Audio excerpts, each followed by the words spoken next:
Hi there, Sam. Nice to see that you have sent us your first set of essays. Let's take a look at what you wrote here. The first one is about an enjoyable activity with a child.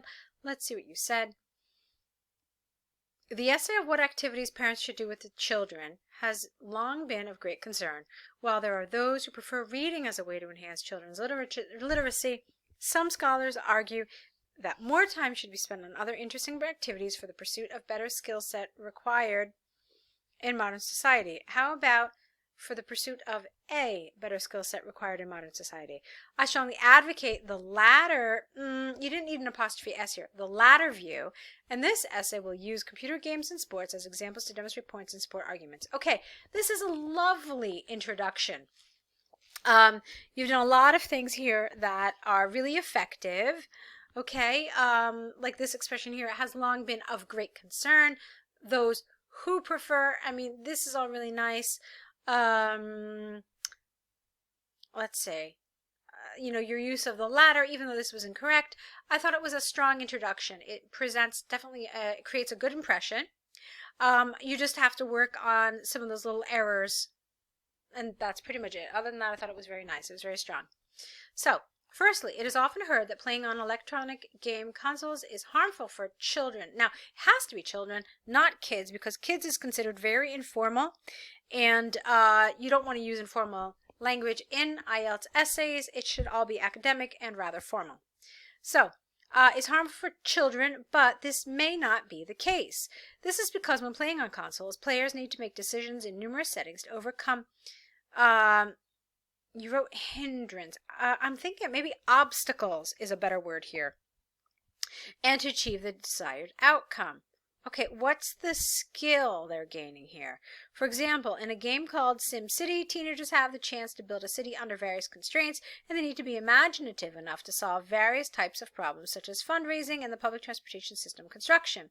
Therefore, playing games could be an interactive learning opportunity through which teens develop skills that could not be achieved just by reading alone. Okay, you did mention imaginative enough, but what you need to do is talk about how playing on games consoles develops imagination, and not just that these games need imagination, but actually playing them helps to hone this skill and develop it in young people. So while I love the way you wrote the paragraph, there was a lot of, again, really nice elements here, like this may not be the case. That's a wonderful example of cohesion. Various constraints is really nice. Imaginative enough to do something. All of this is great, but it also has to be on topic, and it has to develop the element of the task that they have given you. All right, so here it's about developing this skill set, so developing imagination and creativity. All right, so close, but it needs a little work. Let's look at the next paragraph. Secondly, the advantages of sports are clear, because look, advantages are clear as they give the chance to young people to progress in areas neglected by just reading. Physical activities such as soccer and dragon boat introduce new dynamics such as competition and team cooperation. To play well in a team sport, we have to not only develop our physical capacity, but also cooperate fully with our teammates. This would cultivate a child. Hang on. You have to cultivate a skill. You don't cultivate a child, okay? So this would cultivate the ability to be an all-around team player. All right, and that works. In fact, research conducted without the A by Harvard University shows that more than 90% of the CEOs in the top 500 multinational companies have spent at least 2 hours a week in team sports when they were in school. Singular here. All right, this was also strong. Some grammatical mistakes, but in general strong. To conclude, from the examples and arguments given, I firmly agree that there are other activities better than reading to facilitate a child's learning and growth. Parents should accept online games and team sport as a child's hobby. All right, lovely. This is a very strong first essay, Sam. I'm really rather happy with it. little things here and there, but definitely a wonderful starting point for your progress in the course. Okay, so let's hope that you keep writing like this and you actually improve on some of the areas that we're discussing, but you're starting off, as I said, at a very good point. So let's move on and take a look at the second essay about schools becoming more entertaining. Let's see what you did here. Traditionally, school has been regarded as solely a place for education and exams with an S, but in recent decades, many researchers suggest that more entertaining elements should be added. While schools should preserve their role in education, I think that the whole process should be more interesting. This essay will use examples from the British Education Bureau and Harvard academic research to demonstrate points and support arguments. Okay, fine. Again, I like that you clearly lay out your position. That's good. Let's move on. Firstly, more hands-on experiments and activities help students acquire knowledge faster. This is called activity-based learning, in which students are indulged in activities. Not are indulged in activities, that's incorrect vocabulary here. Where students participate in activities that stimulate their senses, such as sight, smell, vision, or feeling. For example, instead of merely reading books on how plants grow, pupils themselves could create a perfect backyard in school, during which, they would get hands-on experience on various parts of gardening, such as selecting soil and watering plants. Efficacy of activity-based learning has been proven, as British Education Bureau noted, that schools adapting such a model attain higher scores in university entrance exams, again with an S. All right, so I like your paragraph. I think it's lovely. I think it's cohesive. I think it's well structured. I think it's well supported. There's one problem. It's not about entertainment. Look again at what the task asks you to talk about. You even underlined it. Entertaining. So, you talked about stimulating senses, you talked about acquiring knowledge, you talked about activities, and you're talking essentially about engaging education. But engaging education is not necessarily synonymous with entertaining. So think for a moment about entertainment. What do we mean when we say entertaining? What are some other words that you think of with entertainment? You think of enjoyment, you think of fun, you think of laughter, you think of games, you think of maybe role plays that are humorous. So you're thinking of things like this: humor, fun, laughter, kind of thrilling activities that fill people with joy. Okay? Entertainment. That's kind of what you should be thinking about here.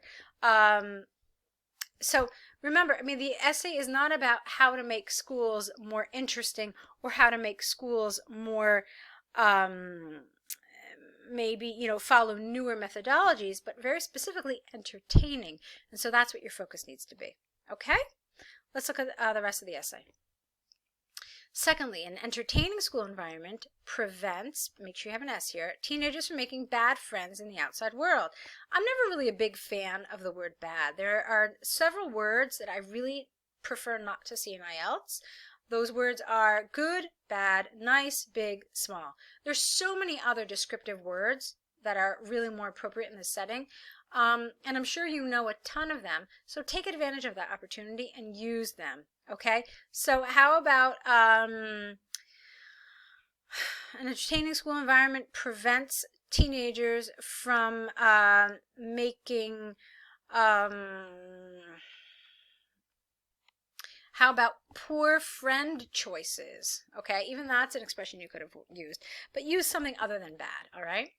This is largely because teenagers need a happy and funny environment for social interactions. For instance, a recent research is uncountable, so get rid of that A, made by Harvard, implied that a positive school atmosphere allows teenagers to remove themselves from adult supervision while connecting to peer groups in a safe environment without resorting to the outside environment, which sometimes could be dangerous. All right, this sentence is a little too long. Look at it. That's all one sentence. So essentially you had a paragraph here with 3 sentences, which is not such a good idea. Break this up a little bit. And in fact, I would have liked maybe a little extra development here. All right. because it felt really kind of abstract, but there was nothing tangible here in order to support. So you said that students need happy and funny environments, and you said it allows them to connect to their peers, and so this way they don't look to the outside environment for friends. I think you could have supported it a little more. So give us some example of what these happy and fun environments would include. Maybe you could have talked about using comedy movies in order to teach certain, certain courses, or maybe you could have talked about games in order to make mathematics enjoyable and really kind of allow students to bond. I mean, I'm not saying you can't say, that this allows students to bond, on the contrary, but, show us some tangible examples here as well. All right? So, to conclude from the examples and arguments given, I firmly agree that as society progresses, you need an ES here, there is a need for schools to become more enjoyable for learning and socializing. It is expected that governments should employ more resources. Well, no. It is expected that government will employ more resources for the education sectors to incorporate more interactive elements in the school curriculum. All right, Sam, so you've got a wonderful set of essays here. Really, it's a great start. You're using the template well. These are cohesive, well-structured essays, well organized, and well thought out. What I want you to work on is maybe some of these little grammatical things that we picked up on throughout this correction, but also the task achievement element here, and making sure that your answer is actually responding to the question. All right, it's really important that it responds closely to what you're being asked and that it is developed appropriately and fully, okay? But really, it's a great start, so good for you. Now let's talk about what you need to do. First, you need to correct these essays based on my suggestions. Secondly, you need to create an error correction list, so write down your errors and then the correct version next to the mistakes. And the third thing, of course, is send us another set of essays. So try to get this done within the next day or so you can apply everything you're learning. And we'll be here waiting for your next set. Okay, so good luck with it.